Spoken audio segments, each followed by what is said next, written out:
Use only non-metallic tools and gentle techniques when cleaning porcelain to prevent scratches or permanent marks. Porcelain resists many stains but is vulnerable to abrasion from metal tools, so always begin with the least aggressive method and escalate only if necessary. Start by rinsing the area with warm water to remove loose grit, then apply a mild, non-abrasive cleaner and let it sit for a few minutes to loosen residues. Use a soft microfiber cloth or a non-metallic scrubbing pad to rub in small circular motions. Keep pressure light and increase contact time rather than force. For hardened deposits, soak a folded plastic scraper or a nylon spatula against the spot to soften the material. Then gently lift it off with controlled strokes rather than scraping hard.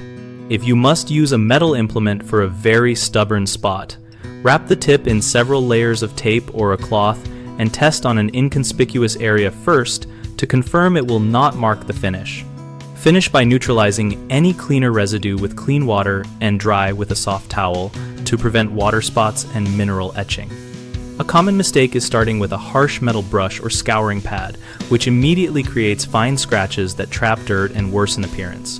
Avoid this by beginning with soft cloths and plastic scrapers. Another issue is working with dirty tools or the wrong cleaners that contain abrasive grit or acid. Keep tools clean and use pH-neutral cleaners formulated for porcelain to protect the glaze.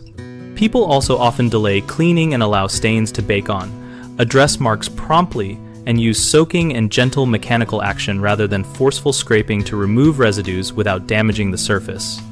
Our site bighomeprojects.com helps homeowners connect with local contractors who do interior surface and plumbing work and want to protect finishes.